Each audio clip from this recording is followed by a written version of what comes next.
మన రక్షకుడైన మన ప్రభువైన యేసుక్రీస్తు కృపను బట్టి మరొక నూతన దినము చూసే ధన్యత దేవుడు తన కృప చేత మనకు అనుగ్రహించి మనల్ని సజీవులకలు పెట్టిన దేవాతి దేవుడైన మన ప్రభువైన యేసుక్రీస్తుకు కృతజ్ఞతాస్తుతులు చెల్లిస్తా ఉన్నాను. అదే రీతిగా మీ అందరు కూడా హృదయ కళ శుభములు తెలియజేస్తా ఉన్నాను. దేవుడి మా కృపను బట్టి మరొక హృదయ కళము చూసే ధన్యత దేవుడు తన కృప చేత మనకు అనుగ్రహించిన కొలది దేవునికి కృతజ్ఞతాస్తుతులు చెల్లించి మన హృదయాన్ని ప్రారంభించడము ఎంతో మంచిది అనే సత్యాన్ని జ్ఞాపకం చేసుకోవాలని ప్రభు పేరట తెలియజేస్తా ఉన్నాను. ప్రతి హృదయ కలము కొద్ది సమయము దేవుని వాక్యము ద్వారా దేవుడు మనతో మాట్లాడుతూ ఉంటాడు. అదే రీతిగా మనము దేవునికి ప్రార్థన చేసినప్పుడు ఆ ప్రార్థన విన్నపంలో దేవుడు మనం విన్నపంలో వింటాడని సత్యాన్ని జ్ఞాపకం చేసుకోవాలని ప్రభు పేరట తెలియజేస్తా ఉన్నాను.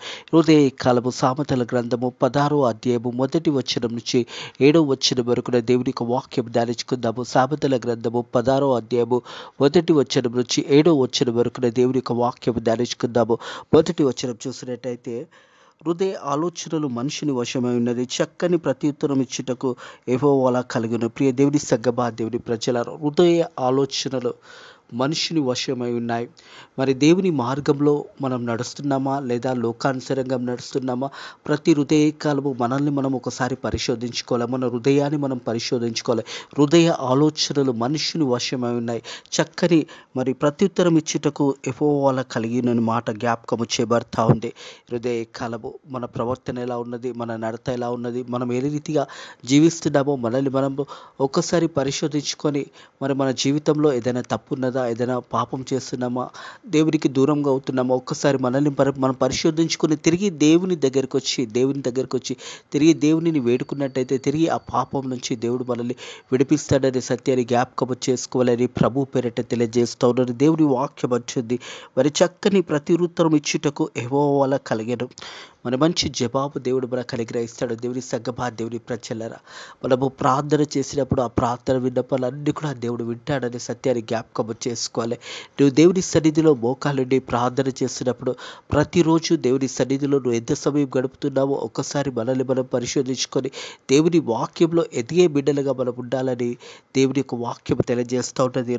రెండో వచనం చూసినట్టయితే, ఒకని నడతనని వాని దృష్టికి నిర్దోషంగా కనబడును, యెహోవా ఆత్మలను పరిశోధించును. ప్రియ దేవుని సగ్గబా దేవుని ప్రజలారా, మనుషులుగా మనం అనుకుంటాము మన ప్రవర్తన చాలా మంచిగా ఉంటుంది, మనం చేసే పనులు చాలా మంచి పనులని మనం ఆలోచిస్తాం. కానీ దేవుడు మరి ఆత్మలను పరిశోధించే దేవాది దేవుడు మనకు ఉన్నాడనే సత్యాన్ని మర్చిపోకూడదు. ఎందుకంటే మనము చేసేది మనుషుల ఆలోచనలు ఎంతసేపు మనం చేసేటి చాలా మంచిగా కనిపిస్తుంటాయి, కానీ మనలో మరి అనేక సందర్భంలో దేవునికి దూరంగా, అనేక సందర్భంలో మరి పాపంలో, అనేక సందర్భంలో మనలోన కోపమే కానీ, మనలోన అసూయ కానీ, ఇవన్నీ కూడా మనము చేస్తున్నా కానీ మనకు కొన్నిసార్లు కనిపించవు. కానీ మనల్ని పరిశోధిస్తున్నాడు దేవుడు అనే సత్యాన్ని మర్చిపోకూడదు. అందుకంటున్న యెహోవా ఆత్మలను పరిశోధించను. దేవుడు ఆత్మలను పరిశోధించే దేవుడు నాడు. ప్రియ దేవుని సగ్గబా దేవుని ప్రజలారా, మనల్ని ఎవరు చూడకపోవచ్చు, మనం చేసే పనులు మన చుట్టుపక్కల ఉన్న వారు చూడకపోవచ్చు, మన కుటుంబ సభ్యులు చూడకపోవచ్చు, కానీ దేవుడు నేను పరిశోధిస్తున్నాడు అనే మాట జ్ఞాపకం చేసుకోవాలి. దేవాది దేవుడు ఆత్మలను పరిశోధించే దేవుడు మన పక్షాన ఉన్నాడనే సత్యాన్ని మర్చిపోకూడదు. ఎందుకంటే మనం చేసే మంచి పనులు ఉండొచ్చు, లేదా మంచి పనులు చేసే దేవుని యొక్క ఆశీర్వాదాలు కూడా పొందుకుంటాము. అలాగే దేవుని కొరకు మనం దేవుని కొరకు నిలబడినట్టయితే దేవుని యొక్క ఆశీర్వాదాలు పొందుకుంటాము. దేవుని యొక్క సువార్తలో మనం పాలు పంచుకున్నప్పుడు అట్టి ఆశీర్వాదాలు తప్పకుండా దేవుడు మనకు అనుగ్రహిస్తాడనే సత్యాన్ని జ్ఞాపకం చేసుకోవాలి. దేవుని కొరకు నిలబడి, దేవుని వాక్యం కొరకు నిలబడి అనేకులకు సువార్త ప్రకటించడంలో నీ వంతు బాధ్యత కూడా నువ్వు నెరవేర్చినట్టయితే దేవుడు ఆకాశం నుండి గొప్ప ఆశీర్వాదాలు నీకును నీ కుటుంబంకు దేవుడు అనుగ్రహిస్తాడనే సత్యాన్ని జ్ఞాపకం చేసుకోవాలి. 3వ వచనము, నీ పనుల భారము యెహోవా మీద ఉంచుము, అప్పుడు నీ ఉపదేశంలో సఫలమవును. మనము చేసే పనుల భారము దేవుని మీద మోపడము. ప్రియ దేవుని సగ్గబా దేవుని ప్రజలారా, హృదయ కాలము దేవుని వాక్యం తెలియజేస్తుంది, నీ పనుల భారము యెహోవా మీద మోపము. హృదయ కాలము మనలో భారం ఉండొచ్చు, మనలో సమస్యలు ఉండొచ్చు, మనలో కష్టాలు ఉండొచ్చు, మనలో దుఃఖం ఉండొచ్చు, మనలో బాధ కలిగి ఉండొచ్చు. ఇవన్నీ కూడా దేవునికి మొరపెట్టినప్పుడు దేవాతి దేవుడు అవన్నింటిని చూడ విశ్రాంతిని మనకు అనుగ్రహిస్తాడని సత్యాన్ని జ్ఞాపకం చేసుకోవాలని ప్రభు పేరటకు తెలియజేస్తాడు. గొప్ప సమాధానాన్ని దేవుడు మనకు అనుగ్రహిస్తాడు. ప్రియ దేవుని సగ్గబా దేవుని ప్రజలారా, మన పనుల భారం అంతా కూడా దేవుని మీద మోపడము, అప్పుడు మీరు చేసే పనులన్నీ కూడా సఫలమవుతాయని దేవుని వాక్యం తెలియజేస్తూ ఉన్నది. ప్రియ దేవుని సంగమా, దేవుని ప్రజలారు ప్రతి ఒక్క సమయంలో కూడా మనం దేవుని యందు భయభక్తులు కలిగి జీవించే బిడ్డలుగా ఉండాలని దేవుని పేరిట తెలియజేస్తా ఉన్నాను. ఎందుకంటే మన పనుల భారం అంతా కూడా దేవుని మీద వేయడము. అలాగే చూసినట్టయితే పేతురు రాసిన మొదటి పత్రిక 5వ అధ్యాయం 7వ వచనం చూసినట్టయితే, ఆయన మీ గురించి చింతించున్నాడు గనుక మీ చింత యావత్తు ఆయన మీద వేయడి. దేవుడు మన కొరకు చింతిస్తున్నాడంటే దేవుని సంగమా, దేవుని ప్రజలరా, మరి మొదటి పేతురు రాసిన పత్రిక 5వ అధ్యాయం 7వ వచనం ప్రకారం చూసుకున్నట్టయితే ఆయన మీ గురించి చింతించున్నాడు గనుక మీ చింత యావత్తు ఆయన మీద వేయండి. మన చింత యావత్తు కూడా దేవుని మీద వేసినప్పుడు దేవాది దేవుడు ఆ ఒక చింతలన్నిటి నుంచి మనకు విడుదల దయచేస్తాడనే మాట జ్ఞాపకం చేసుకోవాలని ప్రభు పేరిట తెలియజేస్తా ఉన్నాను. ప్రియ దేవుని సంగమా, దేవుని ప్రజలరా, మన పనుల భారం అంతా కూడా దేవుని మీద మోపినప్పుడు దేవాది దేవుడు సెలవిచ్చిన మాట ఏంటంటే, అప్పుడు మీ ఉపదేశంలో సఫలమవును. మనం ఏ పని అయితే ప్రారంభించాలనుకుంటున్నామో, లేదా ఏ యొక్క మీ బిడ్డల వివాహ విషయం కావచ్చు, మీరు ఇల్లు కట్టాలనే విషయం కావచ్చు, లేదా ఏదైనా ఒక మంచి కార్యక్రమం ప్రారంభించేటప్పుడు మొదటగా దేవునికి మీద ఆ భారం మోపినప్పుడు అప్పుడు మనం చేసే పనులన్నీ కూడా సఫలమవుతుంది. మొదట మనం తెలియజేయవలసింది ఎవరికంటే దేవాది దేవునికి తెలియచేయాలి. దేవునికి మొదటి స్థానం నీ గృహంలో ఇవ్వాలి. నువ్వు ఏ పని ప్రారంభించాలనుకున్నా, ఏ బిజినెస్ ప్రారంభించాలన్నా దేవుని దగ్గర ప్రార్థన చేసి నువ్వు ఆ బిజినెస్ని కానీ, ఆ పనిని కానీ, ఆ గృహం నిర్మించడంలో కానీ నువ్వు ప్రారంభించినట్టయితే అది సఫలమవుతుంది అని దేవుని వాక్యం తెలియజేస్తుంది. మీ పనుల భారం అంతా కూడా యెహోవా మీద మోపును, అప్పుడు మీ పనుల భారం అంతా కూడా అప్పుడు మీ ఉపదేశంలో సఫలమవును. అప్పుడు ఆ పని అనేది నెరవేర్చబడుతుంది. మనము దేవునికి మొదటి స్థానం కలిగజేసినప్పుడు దేవునికి అన్ని విషయంలో మొదటి స్థానం ఇస్తాం. మన పనుల భారం అంతా కూడా కొన్నిసార్లు పనులు చేసి శరీరం కూడా అలసిపోతుంటుంది. ఆ సమయంలో నీ యొక్క పనుల భారం అంతా కూడా దేవుని మీద మోపినప్పుడు అప్పుడు నీ పనులన్నీ కూడా సఫలమవుతాయని దేవుని వాక్యం తెలియజేస్తా ఉంది. 4వ వచనం చూసినట్టయితే, యెహోవా ప్రతి వస్తువును దాని పని నిత్యము కలగజేసాను, నాశనము దినం వరకు ఆయన భక్తిహీనులు కలగజేసాను. ప్రియ దేవుని సంగమా, దేవుని ప్రజలారా, భూమి ఆకాశమును సృజించిన దేవాతి దేవుడు వాటి పనులలో నేటికి కూడా దేవుడు నిర్మించి దేవుడు వాటికి కలగజేసిన ప్రకారం సూర్య చంద్ర నక్షత్రాలు కానీ, చంద్రుడు కానీ, ఈ కాలాలు కానీ ఇవన్నీ కూడా దేవుడు నిర్ణయించే కాలాల ప్రకారము వాటి పనులలో అవిటిని నిర్ణయించిన దేవాది దేవుని చిత్తానుసారంగా నడుస్తున్నాయనే మాట జ్ఞాపకం చేసుకోవాలి. యెహోవా ప్రతి వస్తువును దాని పని నిత్యము కలగజేశాను, నాశన దినమునకు ఆయన భక్తిహీనులకు కలగజేశాను. నాశన దినము ఆయన భక్తిహీనులకు కలగజేశాడు. మరి పాపము చేసేవారు, దేవునికి విరోధంగా జీవించేవారు, ఒక దినం వస్తుంది, ఆ నాశన దినము అంటే వారు సమస్తము వారు ఏదైతే జీవించినారో వారు దేవుని దృష్టికి వారు దేవుని చిత్తానుసారంగా జీవించినప్పుడు అది భక్తిహీనులకు నాశనం కొరకు ఆ దినం వస్తుందంట. అది భక్తిహీనుల కొరకు నాశనం గురించి కలగజేస్తాడు. మొదట పై వచనం మనం చూసినట్టయితే, యెహోవా ప్రతి వస్తువు దాని పని నిత్యము కలగజేశాను, నాశన దినంకు ఆయన భక్తిహీనులకు కలగజేశాను. నాశన దినము ఆయన భక్తిహీనులకు కలగజేశాను. ప్రతిదీ కూడా దేవుడు తన చిత్తానుసారంగా కలగజేశాడు.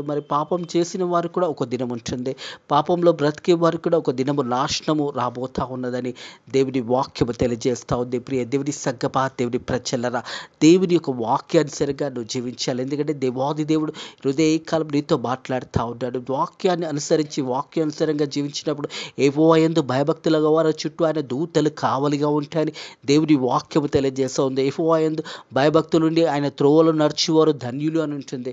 ఈ యెహోవా మాటలు విని నీవు దేవుని యొక్క ఆజ్ఞల ప్రకారము, దేవుని చిత్తాన్ని ప్రకారము జీవించినప్పుడు ఆశీర్వదించబడతావు అనే మాట జ్ఞాపకము చేస్తుంది. అలాగే 5వ వచనము, గర్వ హృదయులందరూ యెహోవాకు ఆయులు, నిశ్చయంగా వారి శిక్ష నొందురు. ప్రియ దేవుని సంగమా, దేవుని ప్రజలరా, గర్వము దేనికి సాదృశ్యం అంటే నాశనానికి సాదృశ్యంగా ఉంటుంది. మనం చూసినట్టయితే ఇదే 16వ అధ్యాయం సామెతల గ్రంథము చూసినట్టయితే 18వ వచనం, నాశనంకు ముందు గర్వము నడుచును, పడిపోటకు ముందు అహంకారము మనసు నడుచును. ప్రియ దేవుని సంగమా, దేవుని ప్రజలరా, చాలా సందర్భంలో గర్వము దేనికి సాదృశ్యం కనిపిస్తుందంటే నాశనానికి కనిపిస్తుంది. దేవుని వాక్యం అంటుంది, నాశనంకు ముందు గర్వము నడుచును.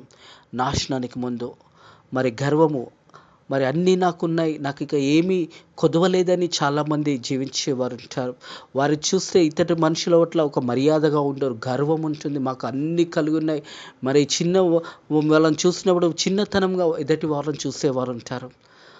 వారి ఆలోచనలు ఆ రీతిగా ఎందుకుంటాయంటే, నాశనంకి ముందు గర్వం నడుచును, పడిపోవటకు ముందు అహంకార మనస్సు నడుచును. పడిపోవట ముందు మరి మనిషి తన జీవితంలో దేవుణ్ణి మర్చిపోయినప్పుడు, దేవుడు చేసిన మేళ్ళని మర్చిపోయినప్పుడు, దేవుడు చూపించిన కృపను మర్చిపోయినప్పుడు, దేవుడిచ్చిన ఆరోగ్యాన్ని మర్చిపోయినప్పుడు, చివరికి అతడు గర్విష్ఠిగా మారినప్పుడు ఆ నాశనానికి ముందు గర్వము నడుచును, అలాగే పడిపోవటకు ముందు అహంకార మనస్సు నడుచునంట. ఆ సమయంలో పడిపోక ముందు ఇవన్నీ కూడా ఎప్పుడు కలుగుతాయంటే గర్వం వల్ల.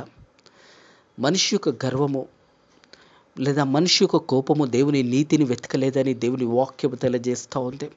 మరి గర్వం వల్ల వచ్చే జీవితం ఏంటంటే నాశనమే అని దేవుని వాక్యము తెలియజేస్తూ ఉన్నది.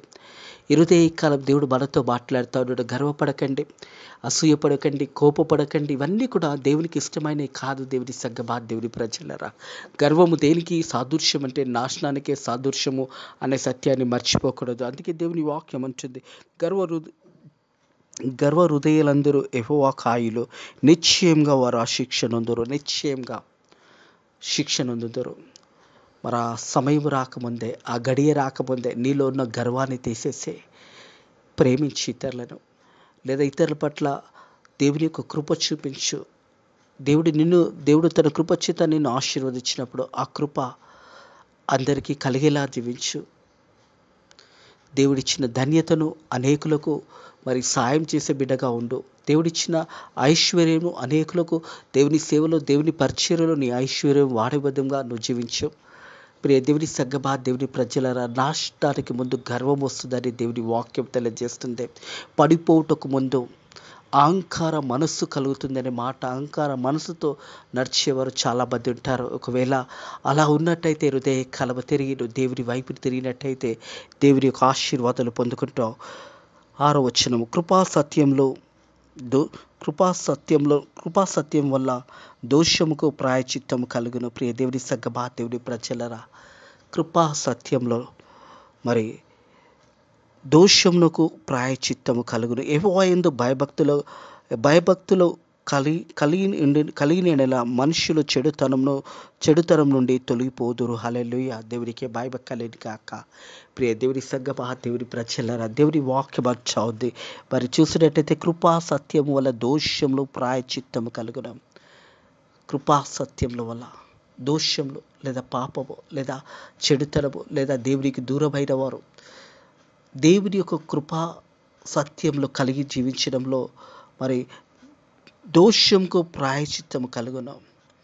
దేవుని కృపా సత్యంలో బట్టి మన ఆత్మీయ జీవితంలో కూడా దేవుని పట్ల భయభక్తుల జీవితము, యథార్థ జీవితము, సత్య జీవితము, నీ పూర్ణ హృదయంతో, నీ పూర్ణ ఆత్మతో దేవుని వెతకడం, ఇవన్నీ కూడా ఏం చేస్తుందంటే దోషంలో మరి ప్రాయచిత్తం కలుగును. యెహోవా యందు భయభక్తులు కలిగి ఉండటం వల్ల మనుషులు చెడుతనం నుంచి తొలగిపోదురు. హల్లెలూయా. దేవుని యందు భయభక్తులు ఉండడం వల్ల చెడుతనం నుంచి తొలగిపోతారు. ప్రియ దేవుని సంగమా, దేవుని ప్రజలరా, ఉదయ కాలము ప్రార్థనతో మరి వాక్యంతో దినము ప్రారంభించినప్పుడు ప్రతి హృదయ కాలము దేవునికి కృతజ్ఞతాస్తుతులు చెల్లించి ఆ దినమును దేవుని యందు భయభక్తులు గలగా ప్రతి హృదయ కాలము ప్రార్థన మరి వాక్యము ద్వారా దినాన్ని ప్రారంభించినప్పుడు దేవుడు చెడుతనం నుంచి కూడా మరి తొలగించబడతామనే సత్యాన్ని జ్ఞాపకం చేసుకోవాలని ప్రభు పేరిట తెలియజేస్తాను. యెహోవా యందు భయభక్తులు కలిగి ఉండటం వల్ల మనుషులు చెడుతనం నుంచి తొలగిపోతారు. దేవుని యందు భయభక్తులు గల ఉండడంలో పాపం నుంచి విడిపించబడతాము. మన దోషం నుంచి మనం విడిపించబడతాము. మనము దేవుని యందు భయభక్తులు కలిగి ఉండుట గొప్ప వరము. దేవుని యందు నిత్యము జీవించేవారు లేదా దేవుని సన్నిధి కొరకు కనిపెట్టుకునేవారు, దేవునికి మొరపెట్టేవారు, వారందరూ కూడా హృదయ కాలంలో దేవుని వెతికినట్టయితే వారి జీవిత కాలం అంతా కూడా దేవుని వాక్యం తెలియజేస్తున్నది, మనుషులు చెడుతనం నుంచి తొలగిపోతారు. ఆ చెడుతనము పాపం నుంచి దూరంగా ఉంటాము. ప్రియ దేవుని సంగమా, దేవుని ప్రజలరా, దేవుని వాక్యం తెలియజేస్తుంది. మొదటి కీర్తనలో చూసినట్టయితే కీర్తనలు 1వ అధ్యాయం 1వ వచనంలో చూసినట్టయితే దుష్టుల దుష్టుల ఆలోచన చూపు నడవక, పాపుల మార్గం నిలవక, అపవాసులు కూర్చున్న చోటు కూర్చుండక, యెహోవా ధర్మశాస్త్రము ఆనందించి దీవారాత్రము దాన్ని ధ్యానించేవాడు ధన్యుడు అనే మాట రాయబడింది. ప్రియ దేవుని సంగమా, దేవుని ప్రజల దీవారాత్రము దేవుని వాక్యమందు ఆనందించేవారు ధన్యులు అనే మాట హృదయకాలం జ్ఞాపకం చేయబడతా ఉంది. ప్రియ దేవుని సంగమా, దేవుని ప్రజలరా, యెహోవా ధర్మశాస్త్రము ఆనందించేవారు దీవారాత్రం దాన్ని ధ్యానించేవారు ధన్యులు.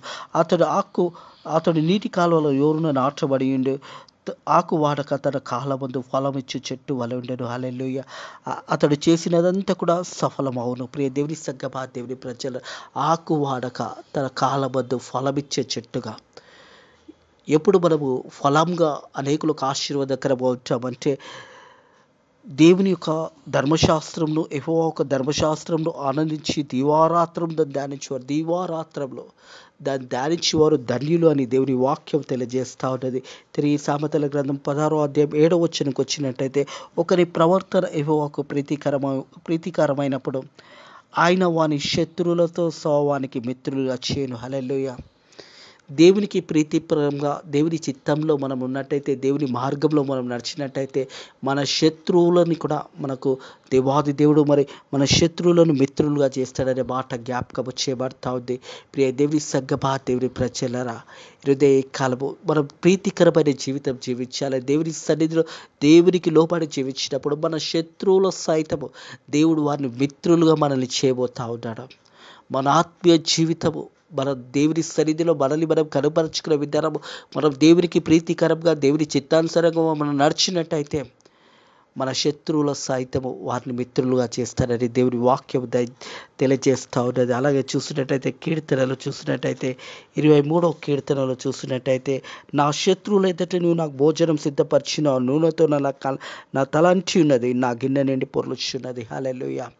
ప్రియ దేవుని సంగమా, దేవుని ప్రజలరా, మహారాజు దావీదు అంటా ఉన్నాడు 23వ కీర్తనలో చూసినట్టయితే, 23వ కీర్తనలో అంటా ఉన్నాడు 5వ వచనం, నా శత్రువులు ఎదుట నువ్వు నాకు భోజనము సిద్ధపరిచున్నావు. మనం సామెతల గ్రంథం చూసినట్టయితే, దేవునికి ప్రీతికరంగా జీవించినట్టయితే మన శత్రువుల సైతము వారిని దేవుడు మనకు స్నేహితులుగా దయచేస్తాడని మాట జ్ఞాపకం చేస్తూ ఉంటాడు. హృదయ కాలము ప్రియ దేవుని సంగమా, దేవుని ప్రజల దేవుని వాక్యం ఇచ్చిన మనం అందరం కూడా మనము ఒకని ప్రవర్తన యెహోవాకు ప్రీతికరమైనప్పుడు, మన జీవితము దేవుని దృష్టిలో ప్రీతికరంగా అయినప్పుడు, దేవుని చిత్తంలో మనం నడుస్తున్నప్పుడు, దేవుని అడుగుజాడలో మనం నడుస్తున్నప్పుడు, దేవుని ఆజ్ఞల ప్రకారం మనం నడుచుచున్నప్పుడు, దేవాతి దేవుడు చేసే పని ఏంటంటే చూసినట్టయితే, ఆయన వాని శత్రువులతో వానికి మిత్రులుగా చేయను. ఆయన వాని శత్రువుల వానికి మిత్రులుగా చేయను. అట్టి కృప దేవుడు మనకు అనుగ్రహించబోతా ఉన్నాడు. మన శత్రువులు కూడా మనకు మిత్రులుగా దేవుడు చేయబోతాడు. ఎప్పుడు అంటే దేవుని దృష్టికి మనం ప్రీతికరంగా జీవించినప్పుడు, ఒకని ప్రవర్తన యెహోవాకు ప్రీతికరమైనప్పుడు, దేవుని చిత్తంలో నువ్వు జీవించినప్పుడు, దేవుని మార్గంలో నువ్వు జీవించినప్పుడు, నీ ప్రవక్తను దేవుని దృష్టిలో ప్రీతికరమైనప్పుడు, దేవుడు తెలియజేసిన ఏంటంటే ఆయన వాని శత్రువులతో వానికి మిత్రులుగా చేయను. అట్టి కృప దేవుడు కూడా మనకు కూడా అనుగ్రహించును గాక. అట్టి కృపలో దేవుడు మనల్ని కూడా బలపరచును గాక. అట్టి యొక్క సమాధానంలో దేవుడు మనల్ని కూడా బలపరచును గాక. మన శత్రువులను మనకు దేవుడు మిత్రులుగా చేయను గాక. మన ప్రవక్తను దేవుని దృష్టికి ప్రీతికరమై ఉండును గాక. అట్టి కృప దేవుడి హృదయ కాలము మనందరికీ అనుగ్రహించును గాక. ప్రార్థన చేసుకుందాము.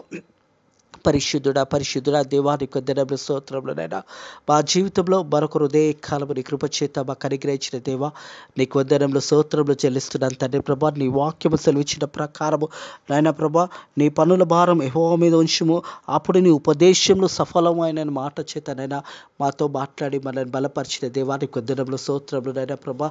హృదయ కాలం తండ్రి, ఈ వాక్యం బిడ్డలను కూడా దీవించండి, ఆశీర్వదించండి తండ్రి ప్రభా. వారి కుటుంబంలోనే దీవించండి, వారి రాకపోకలు దీవించండి, వారి ఉద్యోగాలు దీవించండి నాయన ప్రభా. అలాగే మా దేశాన్ని, మా రాష్ట్రాలను కాపాడండి నాయన ప్రభా. ప్రజలకు నాయకులు మంచి పరిపాలన ఇచ్చేటట్టుగా నైనా బిడ్డలకు మంచి జ్ఞానంను దయచేయండి. వారి మనసులు నైనా ప్రభా మరి మంచితనము నాయకుల మనసులో దయచేయమని అడుగుతున్నాను తండ్రి ప్రభా. అలాగే తండ్రి మరి సేవకురాలని కాపాడండి నైనా. మరి సంఘాలు కట్టబడడానికి నీ కృప ద్వారా సాయం చేయండి. సేవ చేసిన సేవకురాలను, మిషనరీస్ను, సువార్త సేవకులను నాయన కరపత్రాలను నీ సేవ చేస్తున్న ప్రతి బిడ్డను అలాగే విశ్వాసులను కూడా నాయన బలపరచండి, ధైర్యపరచండి, ఇంకా గొప్పగా సేవ చేయడానికి నీ కృప ద్వారా సాయం చేయండి. ఇంకా భారతదేశంలో అనేక సంఘాలు కట్టబడడానికి కూడా నీ కృప ద్వారా సాయం చేయండి నాయన ప్రభా. మణిపూర్ స్టేట్లో కూడా తిరిగి నెమ్మదిని సమాధానాన్ని నింపండి నేను అక్కడ విశ్వాసులను లేబట్టి నైనా నీ వాక్యాన్ని ఇంకా గొప్పగా వారు ప్రకటించడానికి నీ కృప ద్వారా సాయం చేయండి. ఫెయిత్ ఆఫ్ మినిస్ట్రీస్ పరిచర్య దీవించండి, ఆశీర్వదించండి నాయన ప్రభా. మరి ఫెయిత్ ఆఫ్ మినిస్ట్రీస్ నైనా పరకాల్లో నైనా ఆరాధన జరుగుతున్న సమయంలో కూడా నీ కృప అక్కడ చూపించండి, అనేకలకు నూతన ఆత్మలను నడిపించండి నాయన ప్రభా. ఈ రోజంతా కూడా నీ రెక్కల కింద భద్రత కాపుదల దయచేసి నైనా కాపాడమని, అలాగే అనారోగ్యంతో బిడ్డలను ముట్టండి, స్వస్థపరచండి నేను హాస్పిటల్లో ఎంతోమంది బిడ్డలు నైనా ప్రభా మరి డబ్బులు లేకుండా నేను హాస్పిటల్లో ఉంటుండగా అటు బిడ్డలపై కూడా నీ కృప చూపించండి నైనా, వారికి స్వస్థతను దయచేయండి నైనా ప్రభా. కష్టంలో ఉన్న వారికి నైనా, దుఃఖంలో ఉన్న వారిని ఓదార్చండి, కష్టంలో ఉన్న వారి బాధల నుంచి నైనా విడిపించండి నైనా ప్రభా. ఈ రోజంతా కూడా మనల్ని కాపాడమని నజరేయుడైన యేసుక్రీస్తు నామములో ఈ ప్రార్థన అడిగి వేడుకుంటున్నాము తండ్రి, ఆమేన్. మన తండ్రి యొక్క కుమారుని యొక్క పరిశుద్ధాత్మ యొక్క త్రియేక నామంలో దీవెనలు ఇప్పుడు ఎల్లప్పుడూ సదాకాలము మీకును మీ కుటుంబంలో తోడై నీడై ఉండును గాక, ఆమేన్.